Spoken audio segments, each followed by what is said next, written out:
Hi, big man. Hi, bro. Pleasure to meet you. How you doing? Mackenzie, bro. Mackenzie, Remy, pleasure to meet you, man. So you already said that you were hanging out here from your lunch break, right? Yeah, I'm director at the University of School of Material Design. Okay, awesome. What made you get into that? The justice, I mean, there's people of color, in school. A lot of people get you. Mm-hmm. People indigenous. This is our land. Okay. Everybody think these bad boys come here, this is their immigrants to my culture. Okay. So when this just happened, when just people come to the country and people say that they found this country, that ain't right. Of course. Because there's already people here to begin with. There's all people here, my people here. Mm-hmm. My mom's side, originally, as I said, Cherokee. Oh, wow. Yeah, and my dad's side, Gucci. Oh, wow. I'm all with it. Uh-huh. So I got master's degree in two undergrads. I'm with it. My whole family with it. Okay. We about breaking up the status quo. Awesome. So I got into this work. Awesome, man. Yeah, because my family technically is native as well, since I'm Latino. Also, we're all from the same breed, just different regions. We connect. Yeah. I never met someone that specifically having that still like tribal stuff within them though. I've always wanted to meet someone. Unfortunately, all the circumstances that happened with like the Trail of Tears and everything like that and pushing. Like you said, it's not a black and white thing. You said honor in society is mostly taken away from any ethnicity or culture. Uh-huh. My dad homeschooled us. Okay. The game before we went into the school system, we already knew our culture. So you were homeschooled from the beginning? From beginning to about 6th grade, they went to school. We all skipped every grade. Same thing for my cousins. So they weren't homeschooled, but they went to private school. And when they went into public school, then they jumped a couple grades. Every grade. I skipped 3 grades. My brother skipped 2. This shit easy. We get our second master's degree. This is easy work for us. Awesome, man. Sure easy. That's awesome work. So since the education system's so easy for you, what would you say is something that is a struggle for you? Something that's a little difficult for you? The fact that the perception of what I look like tells people that education is not easy for us. Okay. That's what it is. That's okay. The perception given off because the black body, unfortunately, has the stigma that's attached to it. Mm-hmm. I didn't make it up, but people did. Yeah. In fact, if you look at my body to see you think athletic, you'll see I got 2 these or 2 that, and that's your own bias. Mm-hmm. That's difficult. The perception of people think that they own this, yeah, and they don't. That's difficult. Yeah, of course. When someone first sees African American, some people they are opposed to it. Of course, I'm African American. I'm black. Yeah. Bullshit don't know. Okay. Okay. Straight up. Okay. That's what they call it up. And black folks don't want me call that. Mm-hmm. We all the same. They African American. I ain't none of that. Okay. My folks Gucci Gula. Like okay. That you want to say? I ain't African American. This our shit. To say African American mean that they gotta be Italian white. Mm-hmm. They gotta be Italian. They gotta be Irish. And could you explain Geechee to people that might not understand what that is? Folks who Geechee were the slaves that came over who rebelled. They put them in Florida, saying Florida was a jungle. Mm-hmm. They won't ever make it out of Florida. Mm-hmm. They fought against the government 3 times. They won a couple times. Okay. So then they merged with indigenous people. They became fucking warriors. The government left them alone. Mm-hmm. So that society remained intact for years to come. That's where I'm from. Okay. Warriors. Okay. Yeah. Okay. I made a joke to my uncle about that the other day. Uncle, he's African American, family from the South, military family, moved up north. Yeah, moved up north. So he used to be very physically fit. Messed up his knee, got a little chunky. He's not fat, but he do. I can't slap his titties though. I can't play with them a little bit. Man, I'm 43. It happens. You get older. Yeah. So you're 43? 43. Okay, great. Yeah, he's like in his 50s. He's in his 50s, but he still thinks he's young. He still does the curling on his hair. You know, you gotta keep it. You gotta hold on. Yeah. So he's trying to burn the fat off, and he went for a run in the forest. Hurt his knee. And yeah, but it was a while ago that he hurt his knee. He's okay now. But tore everything in him, meniscus, ACL, all gone. And you know, black people don't like hospitals, so no surgery. No surgery. Just out there thugging it out. So he went for a run, ended up doing 7 miles by accident because he got lost. And I was like, why are you running 7 miles, bro? You're like, that's too much. You're old already. I was like, yeah, like you're old. It's okay. He was like, no, I got it. It's fine. And I was like, are you that scared of Trump? Like, slavery's not coming back, bro. You don't gotta run. It's okay. You're okay. Hey, they coming for you. Yeah, but then he was like, you know that's not me. He was like, I'm a fighter. He was like, I'll be Django in this bitch. And I was like, because the J silent, just like lasagna, you fat motherfucker. Like hey, man, he's trying to do something. Yeah, no, that's the chord. Those connected when you said that. Yeah, no. So what would you say are your favorite things about this country? The potential. Okay. Yeah, the potential. I haven't been actually living abroad for 13 years. I Oh shit. lived abroad. Where have you lived? I live all around the world. Mm-hmm. If I tell people that, they get a little angst. Asian countries, Okay. countries people never even imagine. What parts of Asia? Because my baby's Asian. My girlfriend too, but not so like she's from like Russia, Asia. Ooh.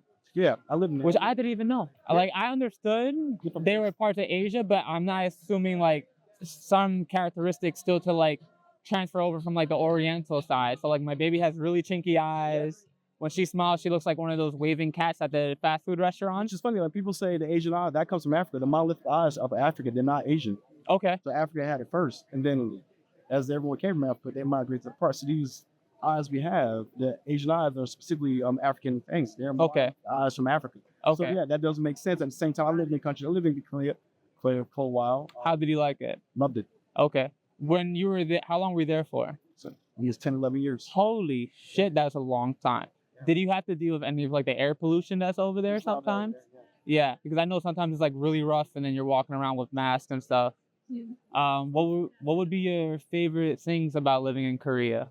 They didn't know anything about the culture, but I was a guest in their culture. Okay. So I had to assimilate and learn about their culture. It makes them more of a traditional, authentic approach to learning that someone else. So give them a chance to be a guest to see how other cultures interact. Okay. That was a benefit. And also, they didn't know anything about me, juxtaposed to what they saw on TV. Yeah. So it gave me a chance to give them a different light of what we people can represent, whether it be America's nationality, whether it be ethnicity and our culture. That's what we did out there. Okay.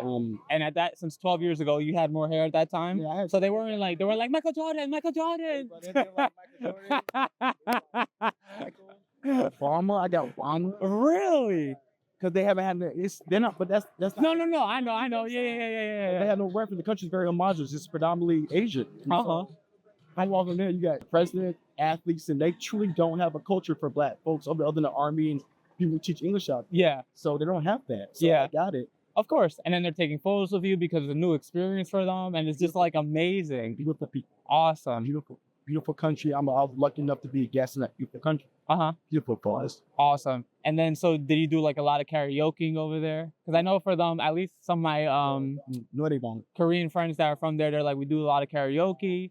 We like to Family style eating. family style eating, yes. Family style eating, yes. And I feel like that's like the main thing from outside of American cultures. That everybody is very much more communal, especially with food. That's like the time to spend time with each other and like appreciate each I other. took those values back here. I got back in the country almost 3 years ago. I'm just fresh back. Oh wow. And the things that make sense over there won't make sense over here. Like what? They're very family centric. Okay. They value their parents' opinions, they value their parents' beliefs, they value their grandparents, and they value a culture worth embedding. Everyone has to follow this culture. Now we met it like because we're a westernized culture, but they have a family that's intact. Yeah. You don't have to like it. It's not we're guests within that country. Yeah, there's still a beautiful element from that. Well, Yeah. Beautiful. That's the most important for me. Like the most important thing is to travel because then you get to understand what you like about a culture and what you don't like a culture, and then you can just pull the things you like and then just keep moving forward and keep growing. And it's just such a beautiful thing. But you also get to see how small you are in the scheme of things. Yes, because then you feel how big the world is. Bigger than what you think is in. Yeah, and then the problems that you might have, they get a lot smaller. It's not, because sometimes you see what real problems can be like, or how people are in these bad situations and are living like they're in the best situations and happy and enjoying life. That side, and also Korea's wealthy. If Americans knew how wealthy Korea was, it would blow their mind. Okay. Koreans are not poor. Uh-huh. That's the misconception. People think Asian countries are Singapore, Japan, Hong Kong. They have money that people would not. They wouldn't imagine because they're ranked in the top 10 cities in the world for wealth. Korean, they got it. Samsung, LG, the biggest companies that populate in this country are out there. They have money. They're successful because they keep their shit intact. Okay. Yeah. And being in Korea, do they have the same capabilities of climbing how you do in America? Different system of honorifics out there. Okay. I don't want to speak on that too much. It's not my culture. No, of course, but just like what you saw. Yeah. Their style is without being the guests within this country and not being someone tethered to or within the culture. I'm not that. But their system is different than ours, where someone has earned that right to be there, and people are trying to be that person thing. That's all. I see. Yeah. Okay.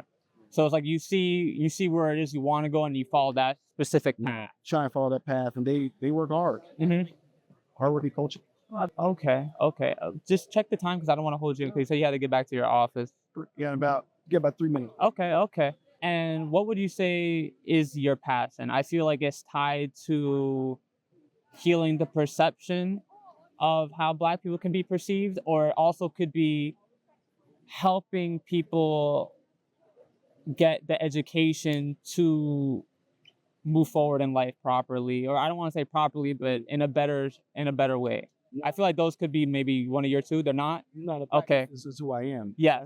I think Okay. So what's your passion? every person has a right to know the truth. Okay. A person has to do the ego work to find out what the truth is. Okay. If you simply believe in what people are telling you about everything, you're never going to find the truth. My goal is to at least open up a lid and say, hey, look, unapologetically, this is the truth. Okay. Not my ethnicity. Women are going through hell. Asians are Oh, going through hell. for sure. Jewish folks are going through hell. Yep. LGBTQ, our Palestinian, and everybody's going. It ain't no Black-centric approach. Okay. It's the humanity approach. Gotcha. It's only humanity. So your passion is humanity and teaching the truth and Straight helping people grow. Gotcha. Like elevate. Elevation is where we want to go. We don't go that route, then you let people tell us who we are. Okay. I'm with that. I'm with finding information that's truthful.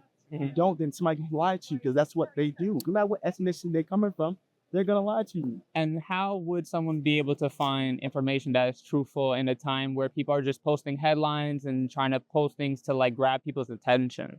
They can't use validation through cameras and apps like that. Validation comes from internal. Okay. The workplace, so who you are. Now that the world says you, Okay. that work is never done because we were allowing people to validate who us. Our parents told us who we were. Mhm. That's bullshit. Your parents did the best thing they could do at that time. Yes. You've outgrown that. Yeah. So if you've outgrown that, you got to question your parents. Yeah. You got to question your parents. And anybody from them parents going to reinforce the bullshit your parents gave. But I feel like with that approach, you have to have like a good, I don't want to say a common sense, but you have to have a solid grounding point to be able to do that. And some people don't have that. And I feel like, especially like on the internet, people don't have that. Because people tend to, when they're very passionate about something, I know you don't have social media, but there was a very famous comedian that made like a Puerto Rican joke that was off-putting, and a lot of like Latinos are hurt by it. Yeah. And I tried talking to some of them about it, and it's coming from a hurt place. So like the first two remarks will be passive, and then it goes to angry, and they're not hearing anything. And of course, you can't speak to someone when they're angry, but how would you approach someone that isn't level-headed or wasn't taught to be that way? How could they obtain that? Level-headed, foundational, grounded, that's all equates to balance. Mhm. Like if you're way too high, then you're not balanced. People are going to say things, you're a person of color. There's women out here. Women call every name in the book. Yeah. Women have been called and treated like trash since the advent of any country. 100%. No matter where you are. Yeah. But at the same time, people are going to still say those things. So if you let someone validate who you are through a joke, you're allowed to react to it, but how long you going to be reacting to it? Okay. I'm speaking from a person of color. I done been called everything in the book. I'm gonna let some fool who know me call me that word and be mad at that fool for being ignorant. Done. He Okay. controls me. Or that person controls me. Take it with a grain of salt. Process your emotions and go to the next step. If you sit in a stage of uncomfortability, take too long. How are you gonna be comfortable? What's the next octave? How are you gonna sing? When you get up to that next voice to get it activated for something new? I'm mad that a Puerto Rican made a joke about this. You don't know that, homie? Yeah. He's allowed to make ignorant jokes. He's uninformed for whatever reason. He may be playing to today's audience. Cool. Yeah. But he ain't stopping nothing you doing every day. Okay. So why are you stopping something you doing every day because of what he said this day? That's trash. Yeah. It's trash to me. You're allowed to be offended. Yeah. You're allowed to be reactionary. But how long are you going to be offended and reactionary? How long? Yeah. Do the work. Yeah. I agree. Like, that's coward to me. Yeah. Everybody has a point to play. Everybody going to say something to you. And you allowed to react to all of it. That's what I'm saying. There's not me just missing that. I'm not saying assuage egos of those who are uninformed and ignorant. I'm saying there are going to be more people who are uninformed and ignorant. So what are you going to do? Every time you do something ignorant and uninformed, you're going to get mad? Yeah. You You have to take accountability for your how own you reaction, feel. not for what they're doing. That's yeah. It's The not only thing I forgot to say, it Sure. was at the Republican rally. So it was like at MSG fully Right. broadcasted. So when he said the joke, it was a misdirection, and he basically called the island of Puerto Rico trash. I heard about that. Yeah. So, but my thing, so being a comedian, I saw that joke 3 months ago prior. So early. So it's not a new joke, and it wasn't specifically meant for this occasion. And the issue with it was there was no setup. Yeah. So there was nothing building up to that point. So it just came really rough and really hard, and I was just like, So my question is, who were the Yeah. people who were upset? mostly, I mean, basically, Democrats. no. So like the people that I'm seeing that are upset personally, all across the board is just like anyone that had to deal with racism. I feel like they attach themselves to it because they went through an experience and they feel that way, and they're like, no, that's not I wrong. agree. And then there's also like a lot of Latinos that are hurt by it, but there's also a lot of Latinos that understand that he's a comedian, Yeah. and this is what comedians do. It's that, and it's also the people who are upset about that. They're allowed to be. They should. 100%, defend it. There's a history 100%, of ignorance in this country. Let's Yeah. not pretend it's not. But 100%. at the same time, do y'all want an autocratic society where you can't speak? Yeah. Because what do you want? So wait, so back up. So we can speak if things make me feel comfortable. Yeah. Then who gets to decide what's comfortable, what's not? You And can't have both. that's exactly what I was saying. And then the other thing too was it was a 10-minute set that he did, and they're only clipping the 5-second joke that he said about this. And I was like, if you're gonna hold this under scrutiny, you have to take the entire 10 minutes and hold it when he's making the Israel versus Palestine joke. He makes fun of Trump at his own rally. He also is making fun of the Clintons. He's making fun of a white football player.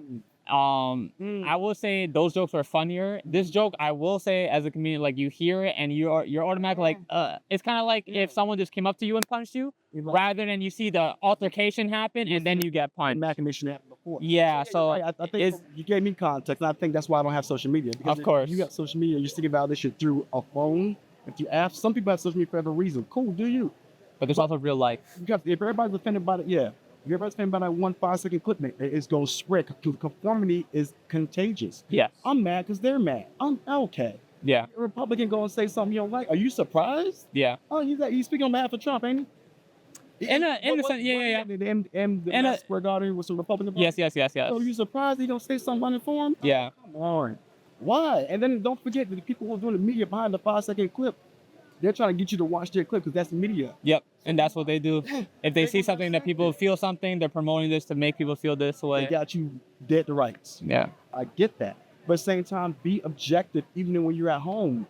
Because if you're not objective, somebody's going to subject you to something that you don't know you're being subjected to. Because you're finding a 5-second clip without getting the context from that. Without getting the context for it and just to understand. And there's also, even within that joke, there's still truth to the matter because Puerto Rico is having a big issue with their landfill problems. Of course. So it's like people hear that, and it's not that he's calling Puerto Ricans trash, even though that's how it's being taken. It's saying that the island is going through some It devastation. makes sense. But what I want to know, people were so offended. Did people donate to Puerto Rico? Did the donations go up in that time? That is the problem. We don't know. Yeah, we don't know, but yeah, That's how the conversation is. I'm mad. Look at me. It's not consistent in this approach. a lot of people do post and they don't really do much about it or how. I'm mad. Look at me. Okay, that ain't solving no problem. though, is it? Yeah, Okay, so to y'all about solution work, then just be mad. But don't be mad at people who are moving forward to solution work. Because the numbers of Puerto Rico didn't go up for donation and how to get that land correct. Then what we talking about? Yeah. Just emotions? Come on, man. I was a therapist. I was a therapist for multiple years. okay. I've done addiction therapy, family, marriage counseling, children. That's emotionality work. Does that ever drain you out doing that stuff? You're perfectly fine hearing this. Oh, good for you, man. That's awesome. That's I awesome. love it. That's awesome. That drains people out. You have the bandwidth to process their own emotions. It drains them. I see. Instead of asking, why am I mad about Puerto Rico? Is this guy I don't know, comedian I don't watch ever. I don't listen to him. He has no say-so in my household, but I'm mad because racism that he is not responsible for. He said something about, but I'm mad? Come on. Yeah. People just they just feel like it promotes it. Yeah. 100%. But ask the 100%. question. You have to find a solution as to how you can combat that. Yeah. That's my thoughts. I agree with, I would say like 95%, 100% almost. Yeah, I agree. I agree. To have a conversation that's not necessarily Yes. It's the innovation, is the collaboration. That's true. Not about right and wrong and just like hearing each other. Nation.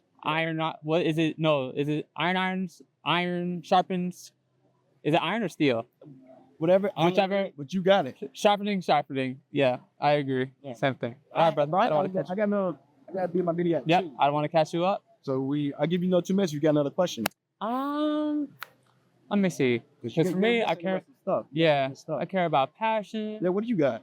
For me, passion-wise, How old are you? How old are you? I am 32. Oh, you're a baby. That's Yeah, good, bro. I'm 32. But I love the time period I was born in because I get to understand the time before the internet. 90. Early 90s. So I get to understand the time before internet, where if I told you to meet me back at the park at 1 o'clock, You had to meet me there at 1 o'clock. Yeah, Otherwise, I thought you were dead. Yeah. And it's also just a respect of time. Like, don't waste my time. Yeah, you have to take a certain path. Yeah, and if you were late, it's like, yo, what's wrong with you? Like, why were you not here? What are we doing? Exactly. So I love that period. Nostalgic. And then we also get the time of of internet where we get to connect with everybody that we love easier, which I like. Easier. Yeah. So it's such a blessing to have that. Great. So I love that. For me, I guess my passion is I do love talking to people. Accountable. Yeah. Feel it. I do love learning about different perspectives, showing people stories, because for me, everybody gets consumed with this, gets consumed with the phone, gets consumed with things that distract us, like celebrities or politics, religion. And I love religion. I think politics are beautiful too, but it's an issue when it becomes a separation. There you go. It's separation, but I do think you're on something. Separation in a sense where it's like, you're wrong, I'm right. You're like, my girlfriend's Jewish, I'm Christian, we love each other. My baby's Jewish, I really don't care. As long as he has... My ex was a white Jewish Greek woman. Okay. I don't do that whole... Bro, that's a lot of food. Because for me, the biggest issue with Jewish people is they have terrible marketing. If you told everybody you had Thanksgiving on Friday every week, oh my God, the spread is crazy. Brother from the South. I say my family are the Greek folks. Oh, I love them Greek. I love them Jews. Dude, it's so much food. So much food. People don't get it because we so stuck in, I'm black and I'm Southern. Nah. My ex married to her for 6 years, 7 years, what, 6.5 years, but what? Mm-hmm. Mom is Jewish, her dad's Greek. Love the whole, learn about the culture in its entirety. Mm-hmm. Love it. So I think the more we open up, the more we learn. Was your girlfriend Ashkenazi or Sephardic? See, that I don't know. Did she have a big nose or small nose? Small. So most likely Ashkenazi. Usually the Ashkenazi has smallers and the Sephardic have big ones. My girlfriend's Sephardic Jew. She has a big nose. Every morning I whip it just like the mezuzah. God bless both of us, baby. It's a cultural thing. Yeah. It's beautiful. They have a beautiful things. And that's the thing for me, every religion, like at least the main religions have extreme beautiful. Yeah, you can learn, and even if you don't agree, it's still okay. Like, you know, they're not trying to harm, and they're just trying to live their lives with love and live their lives the best they can, the same as everybody else. So I like when it's that. When it becomes, I'm Jewish or Muslim, that's wrong, or I'm Christian, you're Jewish, it's wrong. What about the Palestinians? Or look, yeah, I'm a person.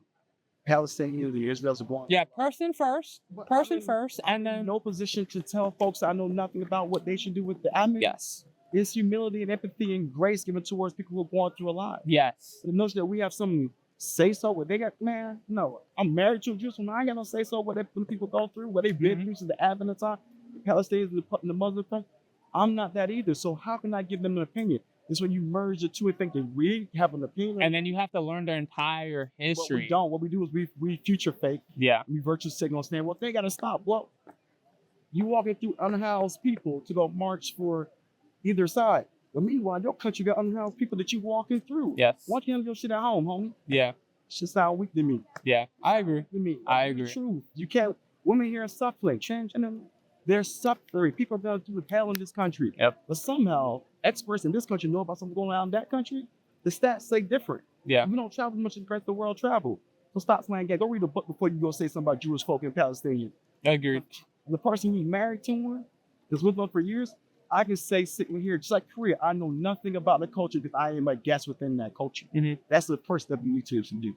I appreciate the food, all the things they offer me, but I'm still a guest in that motherfucker. Yeah. Straight up. I agree. Yeah. I agree. And that's my favorite thing about traveling is when you are a guest in the older culture, you have to adapt and try to be peaceful and be mindful of the things.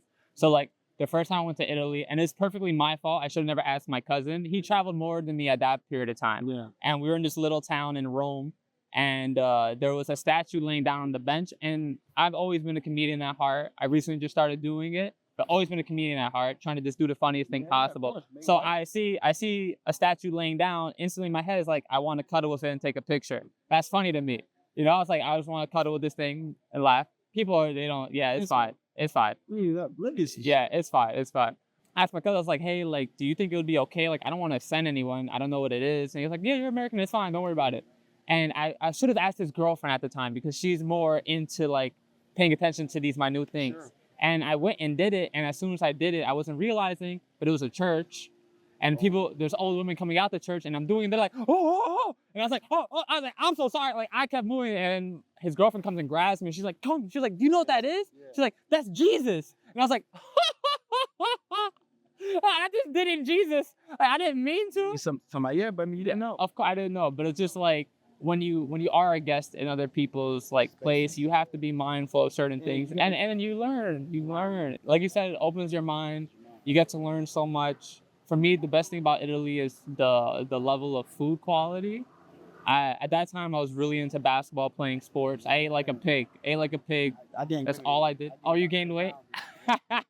So when you were eating, did you feel heavy? Because I didn't feel heavy. I was a vegan back then for like. Oh, wow. So. Okay. But Italy for me was the most racist country I've been to in mine. Oh, really?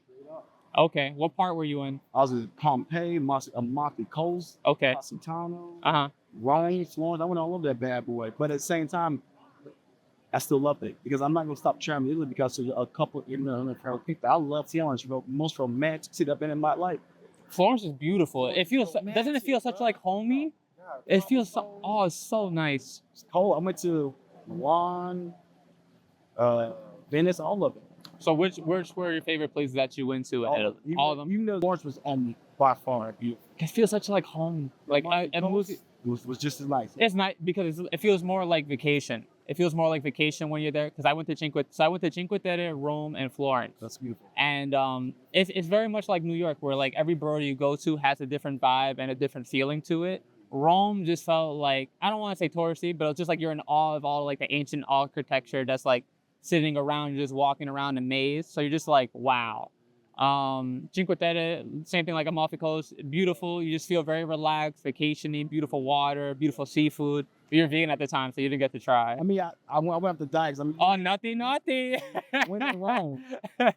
You know that's funny? My cousin that's vegan, same thing. When she went there, she started eating everything. Yeah, eat it. Yeah, eat the food. The cuisine is beautiful. People are gorgeous there. I mean, gorgeous in their soul and their spirit. Yeah. They're beautiful people. I'm going to eat that food and be a guest within that country. About 80, 90 years old, if I do make it to that point, I can look back and say I ate that food and I experienced that culture. So the racism and the little positive ignorance they may have means nothing to me in the scheme of things. That's why I enjoyed the food out there. Yeah, so good. And then the gelato is just amazing. I was so I don't drink coffee, so I didn't get to try it. If I drink coffee, I'll feel like I have way too much energy to drink coffee. So when I drink it, do you watch Star Wars at all? I did as a kid. So like if I drink coffee, I feel like I can move buildings. Like I'm like I have too much, you know? So I can't do it. But like for me, the gelato, like as soon as I had it, I was so mind blown because I understand how fake it was here, and I was just like, I've been lied to for so long. You got it. So long. It's so good. Rich country. So good. Country. Yeah. I appreciate you. Pleasure meeting you, brother. You want to send me a video of this? Or? Of course, yeah. On Instagram. Yeah, I'll get your number and I'll send it to you for sure.